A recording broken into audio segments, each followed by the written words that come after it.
morning, everyone. Welcome to the RRC. Always, you have the floor. Thank you. Bismillahirrahmanirrahim. Alhamdulillahi Rabbil Alameen. Ar-Rahmanir-Rahim. Maliki Yawmiddin. Iyyaka na'budu wa iyyaka nasta'in. Ihdina as-siratal mustaqim. Siratal ladzina an'amta alayhim. Ghayril maghdubi alayhim waladdallin.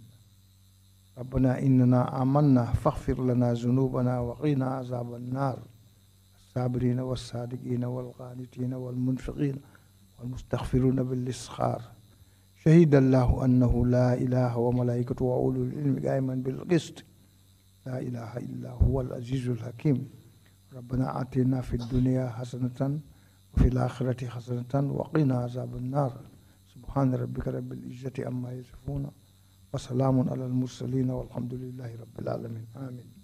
Council, are we ready with this morning's witness? Good morning, Mr. Chairman, Commissioners, and members of the audience. We're ready to start with this morning's witness. Also, kindly bring in the witness. His name is Major Wassa Camara. Good morning, Major Camara. Welcome to the TRRC. Thank you very much for agreeing to testify at very short notice. Really grateful that you were able to make it and to arrive on time. Thank you very much. You called upon to testify today about the issues surrounding the April 10th, 11th students' demonstration of the year 2000. Are you able to talk about those? We do understand that you have also had certain personal experiences with the NIA in 2006. Do you recall that? The Commission intends to hold an institutional hearing on the NIA, and you would be called at that time to come and testify about your experiences in that institution. So, but for the purposes of your testimony today, we just limit it to April 10th, 11th of year 2000. So you have just taken an oath to speak the truth, and you just reminded that it's an offense under the laws of this country to lie under oath. It is also an offense under the laws of this commission to lie before the commission. You understand? Okay. So what are your full names? My name's Major Wassa Camara. Date of birth? 1st of January, 1972. Where did you go to school? Methodist Primary School in Janjambure. Where were you born? Janjambure. Good. And when did you attend Methodist Primary? Methodist Primary School from 1980 to 79 to 86. And what did you do after that? Proceeded to Armitage High School in 86 to 91. What did you do after you finished high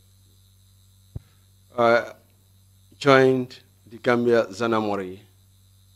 When was that? This was on the 28th of June, 1990. How long was your training? Duration of your training? 11 months. Do you recall when you completed your training? This was on the 28th of, I think it was June 1993. That was the day we passed out from the training school. And what did you do after passing out? We stayed for a while before being posted to airport, Zanamori station. This was in 1993. And for how long were you there? I was there until 22nd July 1994. What happened on that day? That was the actual day when the former regime, the previous regime rather, the PPP regime government was overthrown. By the former regime? By the former, yes, by the Jammeh. former regime. Yeah, Jammeh. And what happened to you after July 22nd takeover? The Zanamori was amalgamated into the police and the Gambia Armed Forces. So I found myself in the Gambia Armed Forces. Then it was the Gambia National Army. Was that by choice or just by accident? No, by choice, because we were asked to decide where we will want to go to. So you opted for the army? Yes, sir. And tell us a bit about your career progression in the army. In the army, we've joined the army in 1994, shortly after the July 22nd coup d'etat. So I was in there performing guards as a private soldier then. I could remember my last post where I have performed as a sentry was at Yankuba's Toure's residence.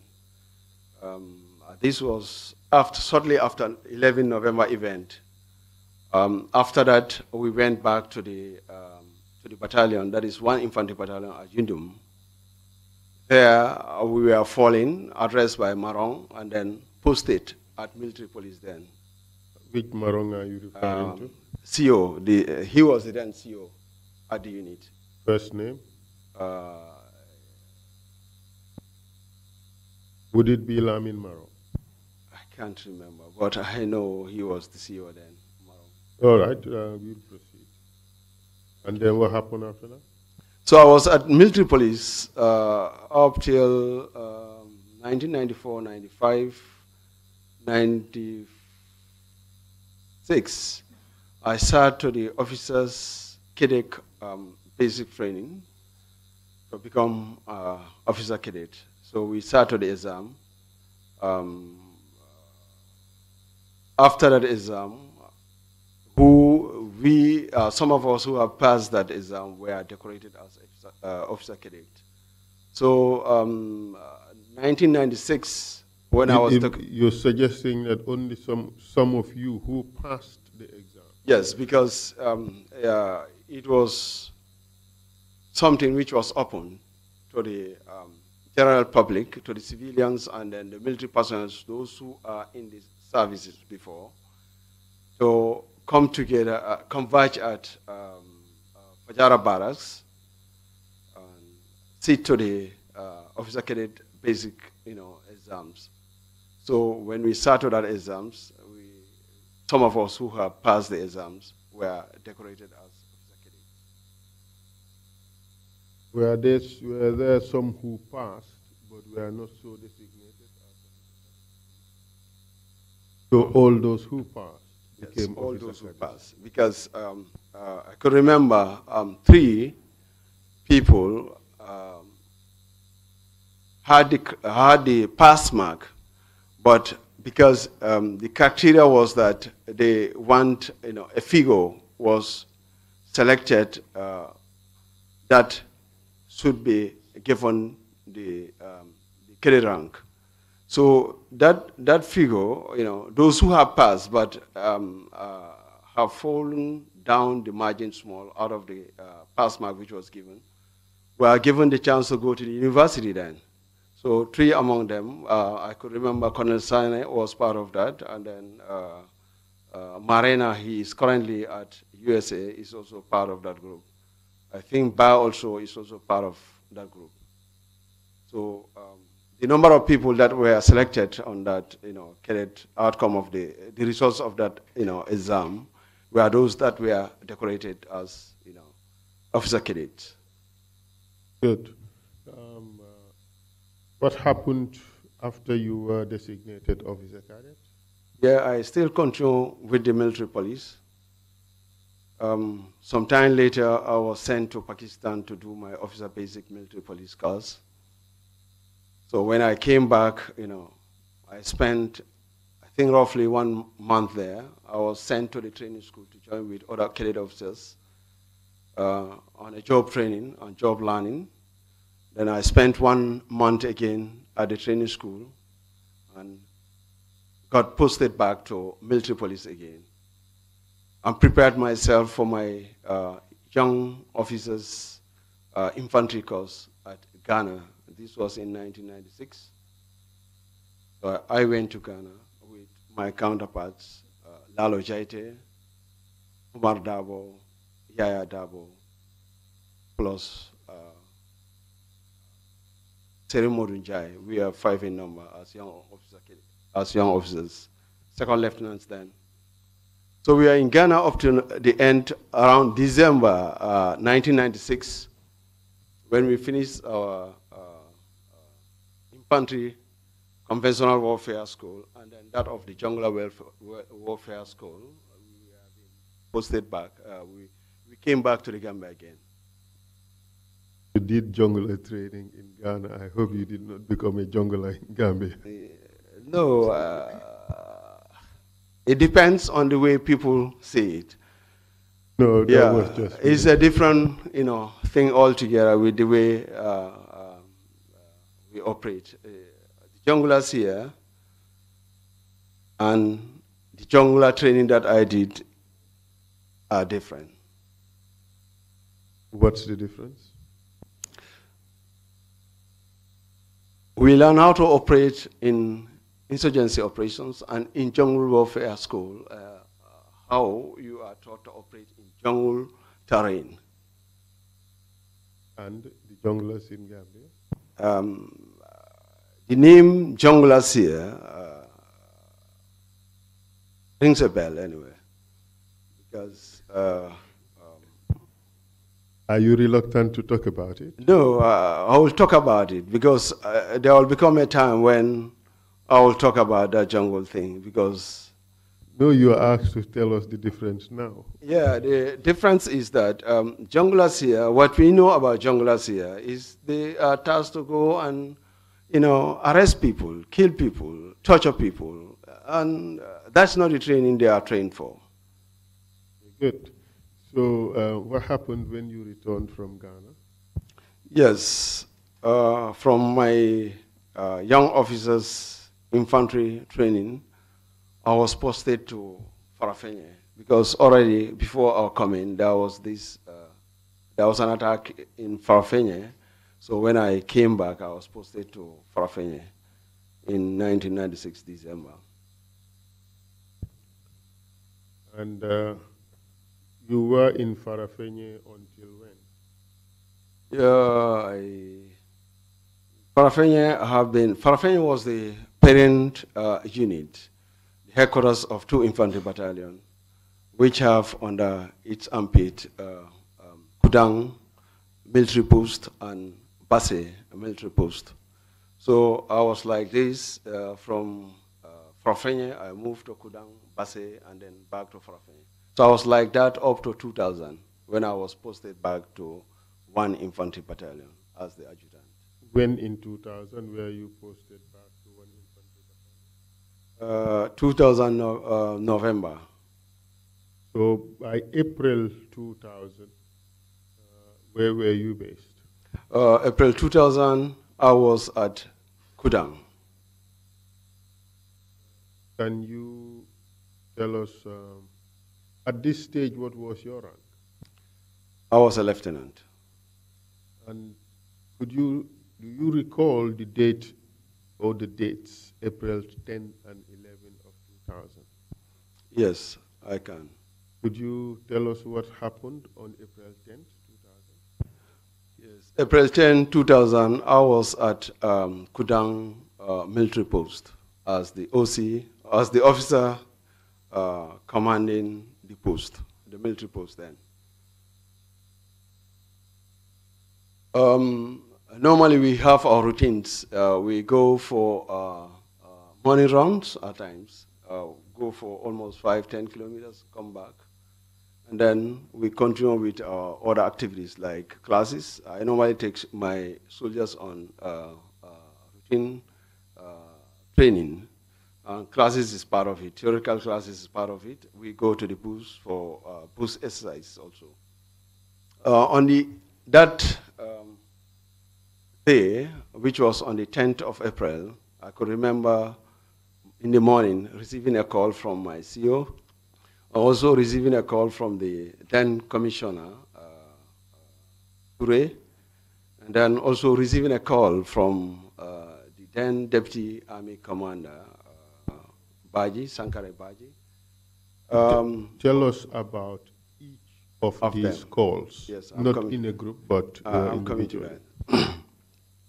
So this found me conducting classes then at Kudang. I received a call from the CEO saying that there was student demonstration happening within the Greater Banjul area. The CEO, his name is Captain Babkar Keta.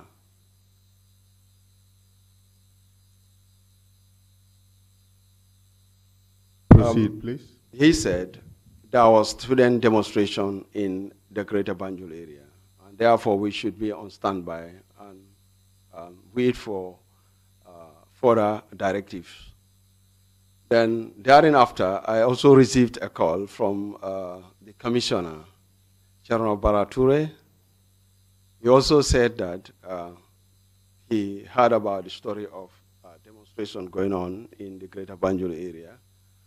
But according to him, the intelligence that is speaking around his own environment, that is in Janjambure, that the students were also preparing to demonstrate. And? That's what he said. So I told him to call the CEO at Farafenye, Babakar Keita, and inform him also. But equally, I will also call to inform the CEO of what is happening within my immediate surrounding. Then, thereafter that, I received also a call from the Deputy Army Commander. What was his name? Sankare Baji. He known by any other name? Mohamed Baji. He's Mohamed Baji. He told me that there was demonstration at Greater Banjul area, and we should also be on the watch out, to be on standby. So I also called the CEO to inform him what the commissioner has stated to me. Then we continued the classes. This was in the morning. I was there up till around 12:45 or so, when I received a call again from the CEO and from the Deputy Army Commander. Also, the calls were also coming from the Commissioner. So I informed those soldiers with me at the lecture hall, and then asked the runner also to inform the platoon sergeant who was on the ground, to inform the rest of the men that this was what was happening with regards to the information we have collected then, so that everybody will be tentatively put in the picture and then be on standby. So we continue the classes. Then up to around 1 o'clock, we went for boost exercise, because normally we conduct training at the lecture hall. We go to the boost for practicals. So we went, finished that practicals, came back. And when we came, I called everybody to come in and then informed them what had happened, what was happening then. So from there, we fall out. That is, everybody went to his individual places. So thereafter, in the evening, I received a call also that from the commissioner this time, that he got a strong information that the students are preparing to move out tonight, that very night. And then I think he was trying his best to see how best he can stop that move from happening. But He said he has spoken to all of them, to the students, but they don't want to stick to his advice that they should remain in the school and then let them not do any demonstration. So this was transmitted to the CEO, Babkar Keta. So he said to me, Camara, just be on the standby. At any time we get any information with regards to your move, you will be informed accordingly. So I was on that waiting period, and I called the soldiers and told them briefly, this is what is the scenario out there. We are going to meet students or people, but what is the essence, the most essential thing is that these are disgruntled young chaps in the streets. They are not having weapons. They don't have any other thing that can create, let's say, can cost somebody's life. So, but in as much as we are going to the field, our purpose there is just to quell down the situation. Did you talk to them about weapons, about the students being unarmed? Yes. And do you recall giving a statement? Yes.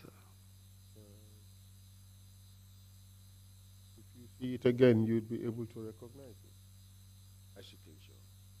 Let me send you this document. After you recognize it, I would want you to read paragraph 4 in page 4.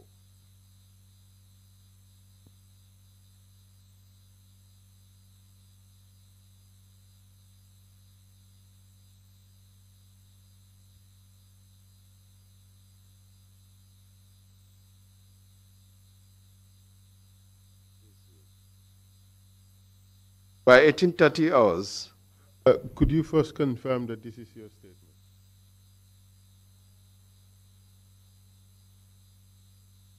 I know that it is unsigned,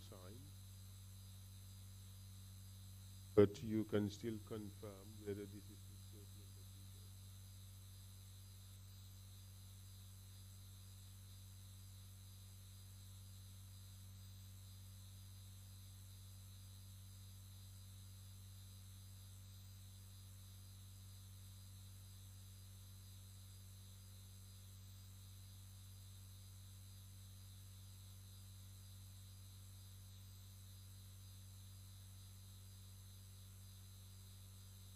Yeah, my name is written on it. I guess it is mine, I believe. But from skim through the document and satisfy yourself.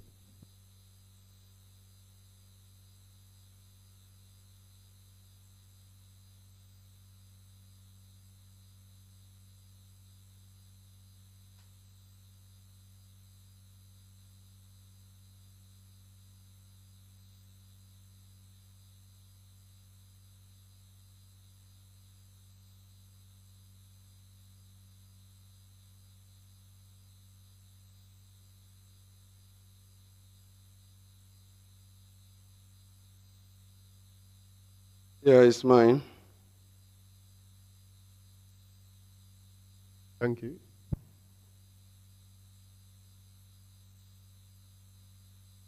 Yes, I just want to draw your attention to paragraph 4. Yes. Could you read out paragraph 4, please? Yes, by 1830 hours, I came from my quarters to have a general briefing with the men pertaining to the subject matter. I categorically made it clear to the soldiers that the students or peoples were disgruntled and wanted to express their grievances by way of demonstrating. And therefore, our duty was to quell down the situation instead of aggravating it. I briefed them on the rules of engagement. So you see, in your statement, you did not talk about anything pertaining to students carrying or not carrying weapons. Yes. So now you're telling us that you told them that the students were not carrying weapons. Yes. So you are expanding what is contained in your statement. Exactly. Is that an afterthought, or that is the real truth? No, because all what I've said to them was not in the statement, which is directly in front of you. If I had to explain word by word all what I've said to the soldiers during the briefing period, it may take probably 10, 15 pages. Yes. Well, you were asked to give a statement regarding the truth of what happened, yes, and not a summarized version of what happened. Yes, but because the time I was making this statement, I think time factor was what was considered. Because what happened is that when I was briefing the men, I told them that the students were not armed. That was very clear when I was briefing them. I said also that... But how would you know the students were not armed? You were not where the students were at the time. Because that was the information we were receiving. We were being told that students were having, stones and sticks.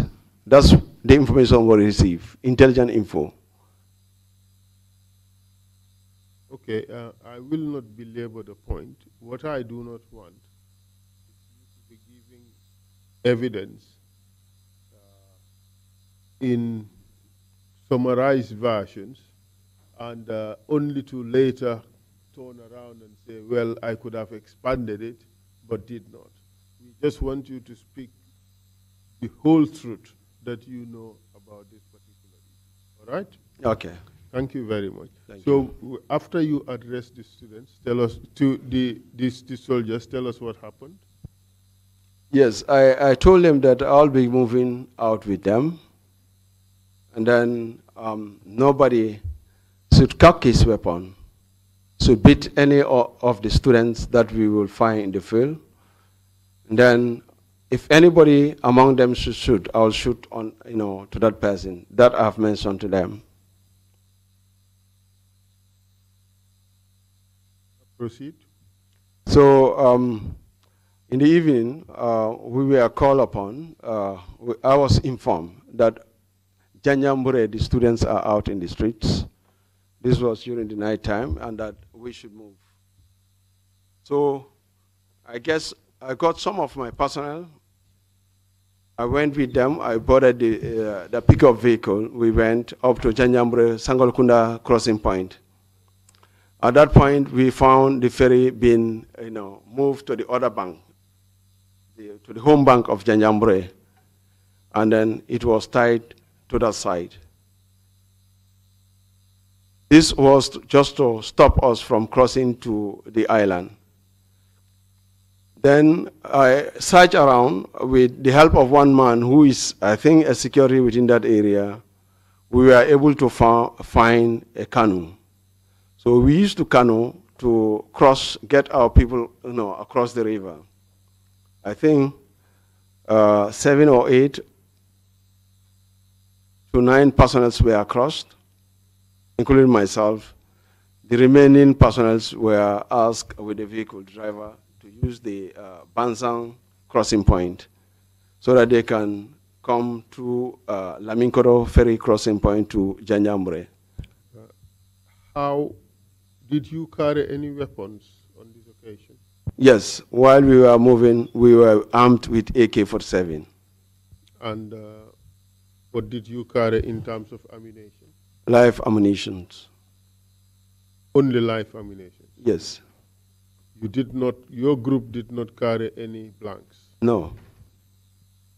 How many rounds did each soldier carry? Each soldier is having a magazine capacity of 30 rounds. Only that? Yes. Proceed, please. A magazine capacity of 30 rounds with a force-line ammo. Force-line ammo includes 4 magazines.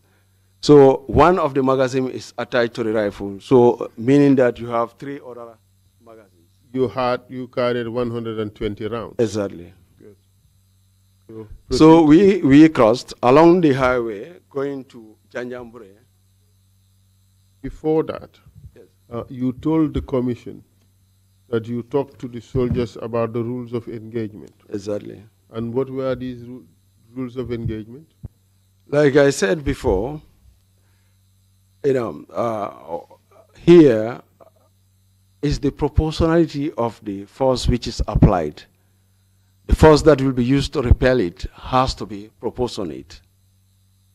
A soldier cannot, a student or somebody cannot use a stone or a stick and then use a rifle, a gun against that person.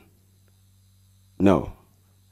And then a soldier, they are all given the green cards, and that clearly spelled out their rule of engagements.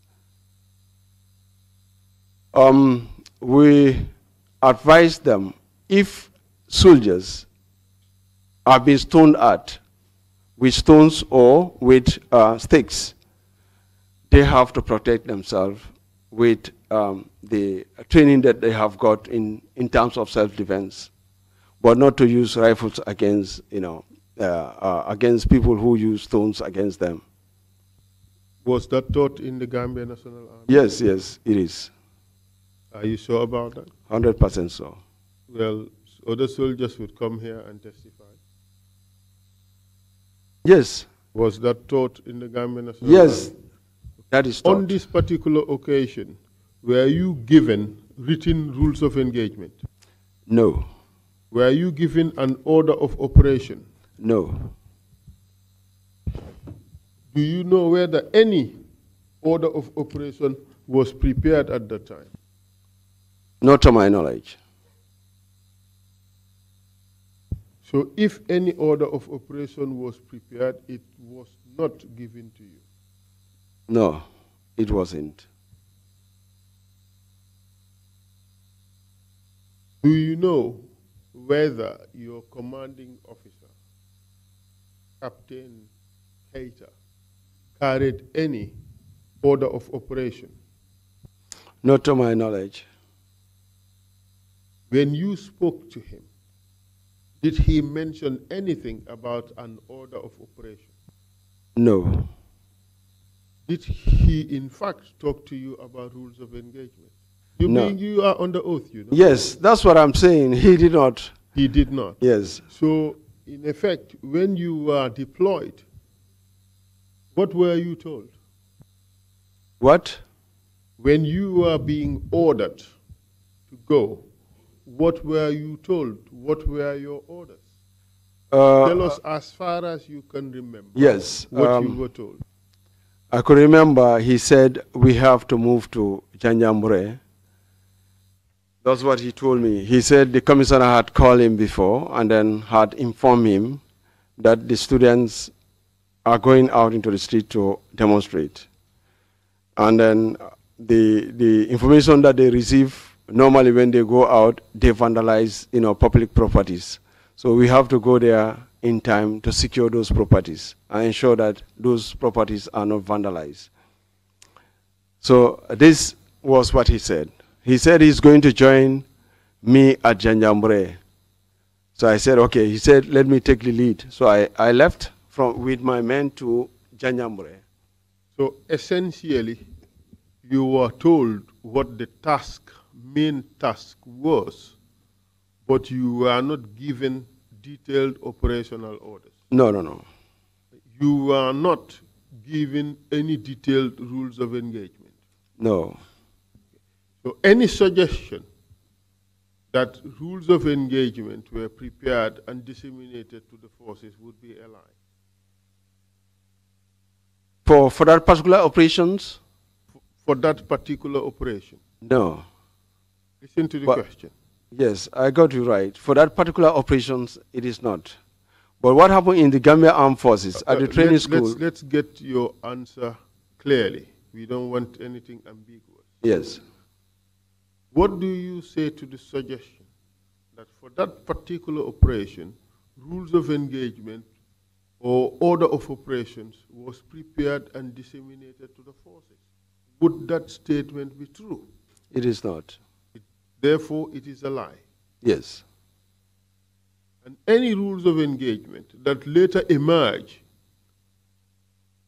dated 11th would be part of a cover-up to suggest that the army did it properly when, in fact, this necessary documentation were not done? It wasn't there. For that particular operation, there was no rule of engagement or operational orders given. Okay. I want to show you a document. Mr. Chair, we've received the report of the Commission of Inquiry. It was exhibited as Exhibit 82. May I ask that it be corrected to Exhibit 83? There's an omission. There was an error in the list of exhibits. It should be Exhibit 83 instead of Exhibit 82. And with your permission, it could be corrected on the record, Mr. Chair. To now Exhibit 83. Thank you very much, Mr. Chair. I would want to show you a document.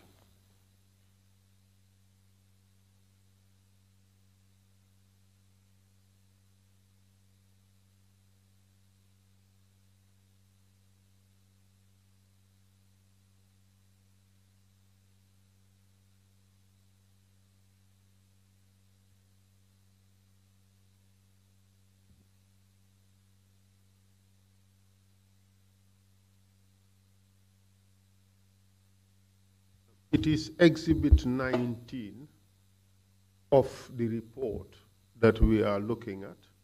So our report, for our purposes, is Exhibit 83. But the witness is being referred to what is Exhibit 19 within Exhibit 83. Take a look at it. Would you say these are operational orders?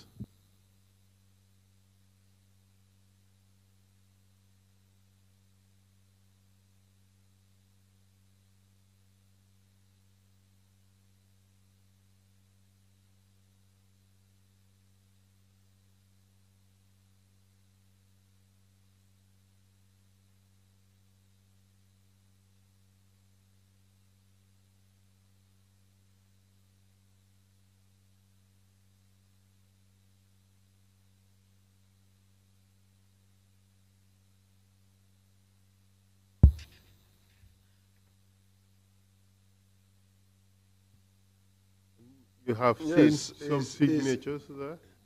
It's operational orders. But if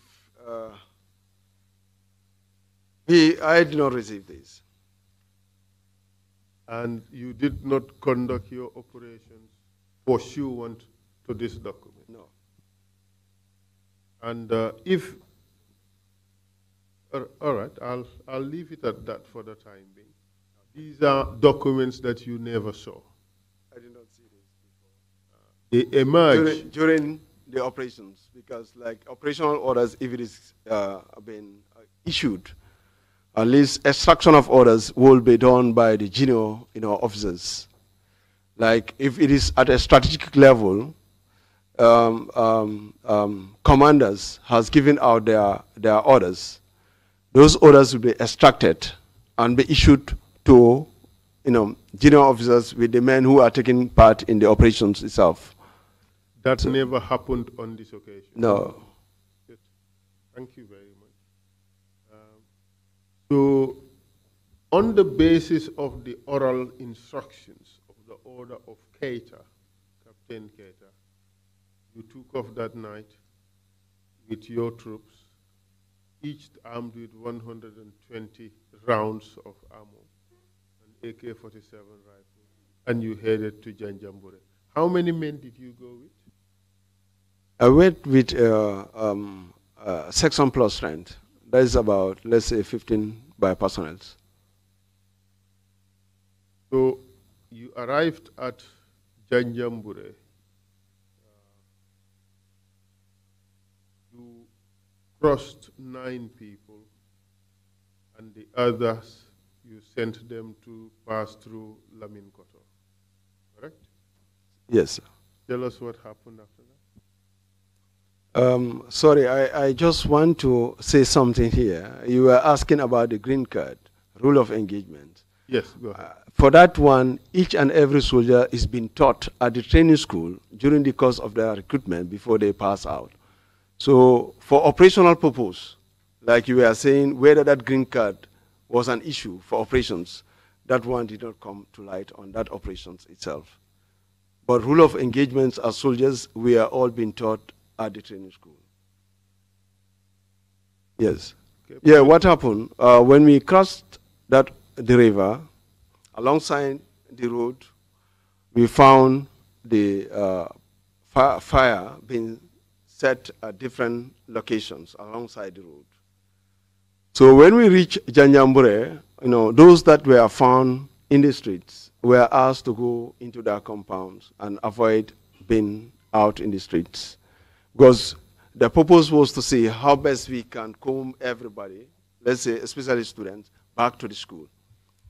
So we used the highway, the metal road to the commissariat's residence area. At the market, we found some students were there. They were about to burn the marketplace also. So we chased them away from the market. We went up to the location of the police station. We found the police station was being burnt. And was being burnt by fire. So we could hear, rounds being exploded. So we passed like that, went up to that open space. The way that comes from the Jackson Street Highway, that comes from our end to the high school area. And then that intersection, the highway that's coming from the riverside, Gamtel, the police, that open space there, that's where we use as our base. So I was there with few, soldiers. I said we should conduct double patrol here. So I decided to let 8 by persons to move out. So I remained with the few persons on the ground. So these 8 by persons were tasked to cover streets. They will be on double patrols, that they will be running in the streets to ensure that anybody found in the street be asked to go inside their compounds. Simply because we want to secure the public, areas. Already we found the Camtel, area has been vandalized already. So the market was the next target, plus prisons. So we secured those areas and allowed double patrols to go in. Did you have an idea who vandalized the Camtel? We believe students. How did you know? Because they were the guys who were in the streets to demonstrate. Proceed, please. Ordinary Janjambure, citizens, locals will not do that. My friend. Yeah, I know. You're from Janjambure. No. So you say that? No. So weren't any of those students from Janjambure? Yeah, there are some from Janjambure. You are right. And so they would be locals from Janjambure. That's true, but they are all classified under Amtich high school students. So, and they also participated in the destruction. Exactly. So Janjambure people can participate in destruction. You're right. Thank you. Proceed, please. So we conducted that double patrols, and then the students who were found in the streets, they run away. When they run away from soldiers, they go back to the school and spend the night there. Others, how were you able to control this? Yes, that's what I now am explaining. We conduct double patrols. And double patrols, what I meant by double patrols is to have 2 by soldiers pairing up, running in the streets, intersecting with one another. So soldiers, civilians will be thinking that we have quite a number of soldiers inside the island, but not knowing that we have only few people who are trying to cover a wider area at a time. So that's the strategy I use in place to ensure that we'll be able to control the people, the students in the streets, so that we can send them back to the school. I think around 1 o'clock to 2 a.m., my CEO joined me at Janjambure. Babukar Keita, Captain Babukar Keita, joined me at Janjambure. So I explained. Did he come alone? No, he came with some soldiers. He came with some soldiers. He came with a truck with some soldiers. So I explained to him all what we were doing before his arrival in the island. That the market was about to be burnt. We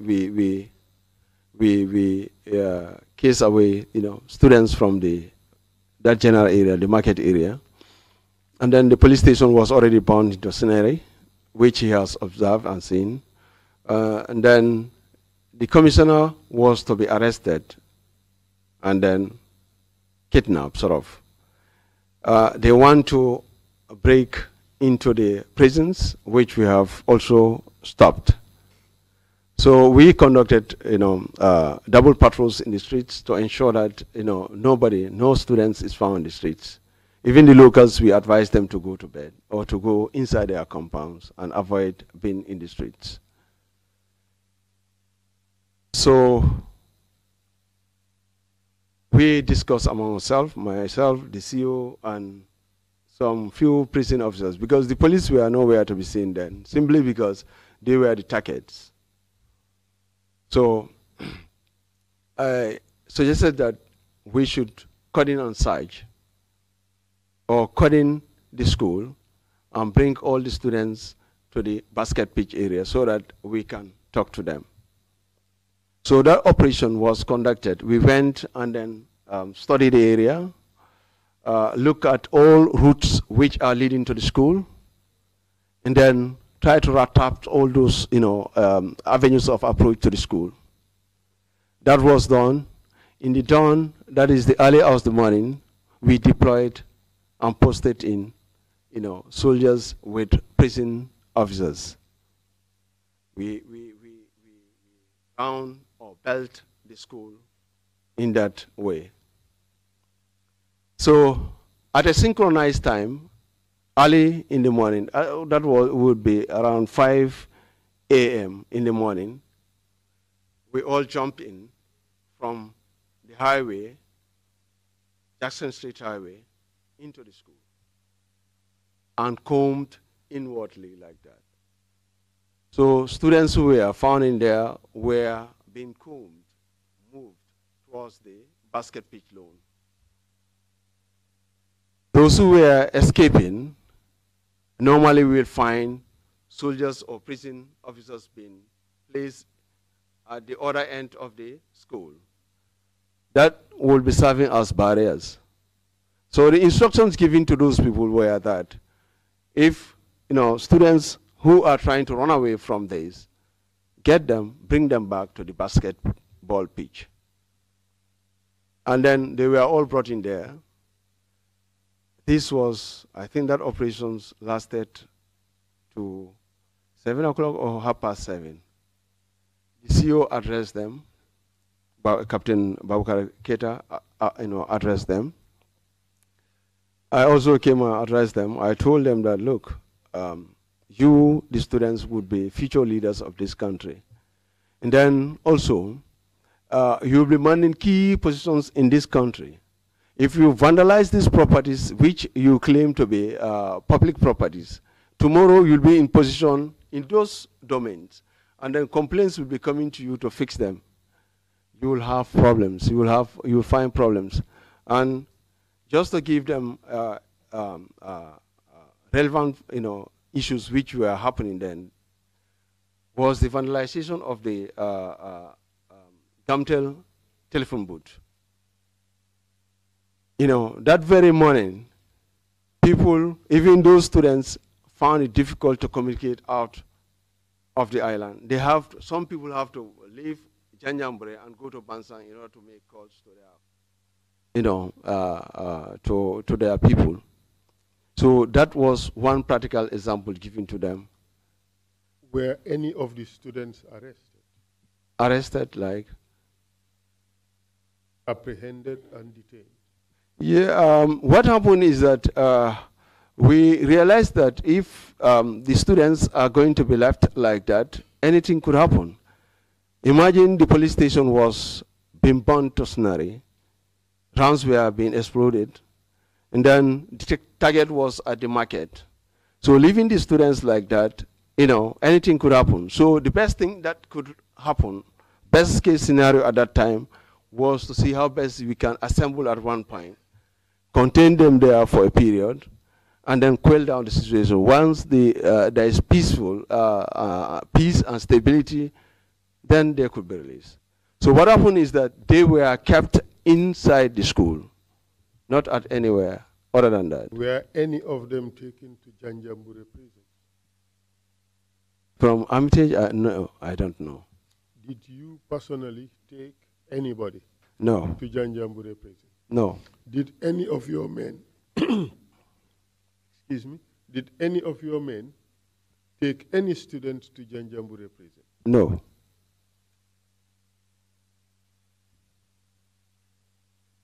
Just hold a second, let me go.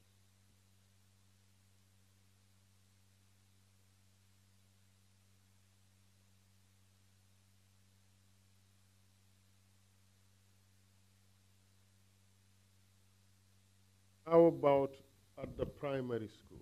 Did you or your men go to the primary school? Janjambure primary school? Yes.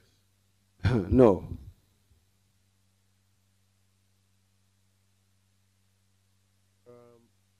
Captain Keita. Yes. How many men did he come with? Well, I can't tell as at now. Because what happened was this. Captain Keita, the former CEO of 2 Infantry Battalion, came with soldiers in the truck. I don't know actually the number of soldiers he came with. That would have been easier if I had my my diary with me, the 2000 diary with me, because all operations which happened during that period was recorded in that book. But I lost that book. Yes, but Keita came with some. I think a platoon or a platoon plus strength. Did you see any of the students beaten during that period? No. Did you see any of the students arrested? I saw students being cut from the bush, trying to escape, and being brought to the basket pitch. Did you see anybody arrested? Anybody whose liberty at that point was seized? Yeah, their liberty to demonstrate, to move around was seized because they were being placed at the basket pitch lawn where... Okay. From the basketball pitch, were any of them taken to Janjambure prison? No. Because what happened is that, at that place, the CEO gave, his statement. He advised them. After giving that such statement, I also came and advised. Then from there, we went out from there, had our breakfast. From the breakfast area, I was tasked again by the CEO to proceed to Bansang.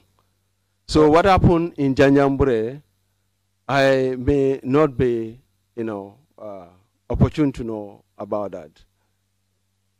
Or are you trying to avoid any knowledge of these things, any knowledge of tortures, any knowledge of these unlawful detentions in Janjambure? No. All right, let me read out something for you and ask you to respond. This is a statement we received from one Alaji Seidi Khan, who now lives in the United Kingdom. And I will read out paragraphs from his statement. Then I'll ask you questions. This is what he had to say. On 11th April, in the early hours of the morning, soldiers entered into the campus and some hid themselves in the flowers to ambush us. When the camp was quiet, they started to enter our dormitory building, capturing and beating us. us to the old basketball pitch.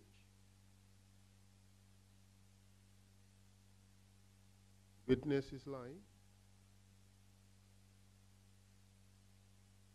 Could be correct. He could be lying. He could be correct. He could be lying. Reason why I'm saying this, probably where he was at, I wasn't at that area.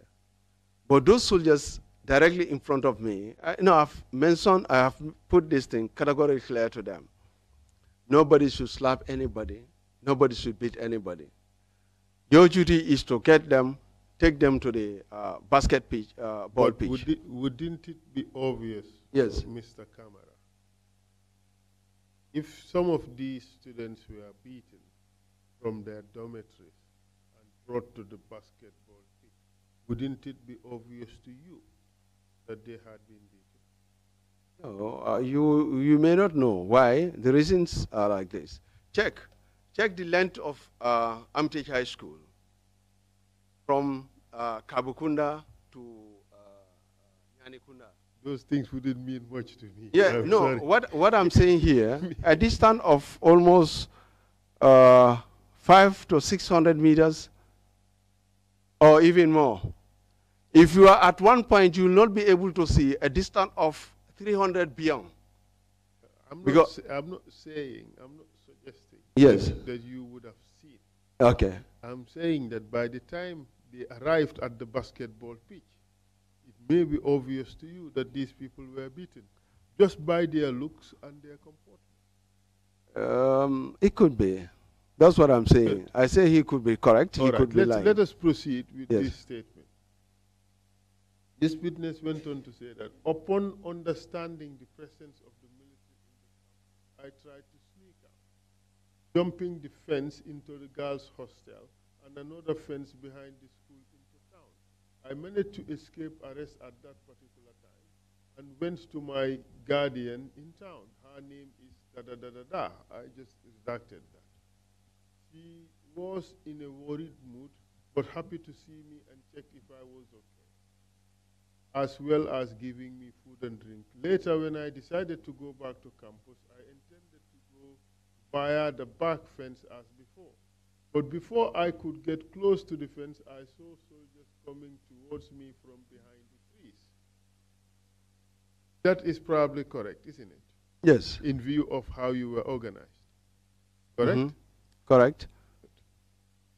They stopped me and asked where I was from and where I was going, to which I replied that my brother was in the campus. I wanted to go see him, to see if he was okay.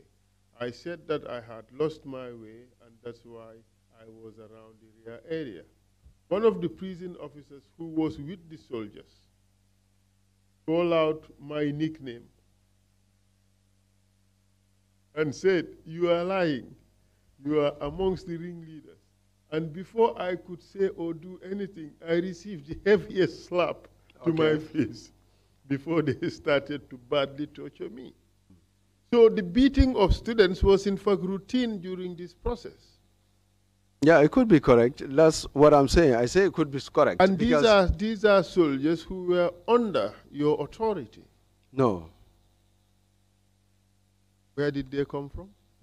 I think I've made that preliminary, explanation with regards to the composition of persons. Captain Keita came around 2 a.m. That's yes, what you said. I think we're talking about before 2 a.m. No, you're talking about the early hours of the morning. Look at the statement itself. It's about the early hours of the morning. So this was dawn operations. What he's explaining here is on the 11th. Captain Keita joined us on the 11th, but this was around 2 a.m., between 1 2 a.m. This operation happened around 5 towards 6 a.m. But nonetheless, yes, you were there with Captain Keita at this time. Yes. Even though he was your superior officer, you were still the commanding officer of the men on the ground. No, I will not take that. All right. we would address the issue of command responsibility That's later, or who had authority. Let's first accept the facts that students were being arrested and beaten and tortured at that time. I will not put it in that way. I will say students were being marshaled, we have been moved to the basket pitch area. Call it marshaled, Yeah. call it corralled, No, call okay. it gathered. They were being beaten in the process. Yes, it could be correct. It is correct. Okay. Thank you. And the witness went on to say, I could hear one of the soldiers saying, we are going to kill you here. Some of your fellow students died in the combos. While they were beating me, they noticed some juju on my waist and accused me of putting jujus on them, which made them continue to beat me even harder until I was begging them to stop and allow me to pray 2 rakas. I was, I'm sorry, I had to laugh. I can just imagine the scenery. Terrible as it is, it's funny. And he said, I was shouting the name of God. Allah is great, in case they killed me. One of them immediately stopped beating me and ordered me to sit on, and before asking, I was shouting that and why I wanted to pray 2 rakas. I explained that I genuinely believed I was going to be beaten to death by them and was going to die that day. He told me to get up and escorted me to the old basketball pitch where some of my colleagues were seated. It looks very credible, doesn't it? Yeah, that's possible.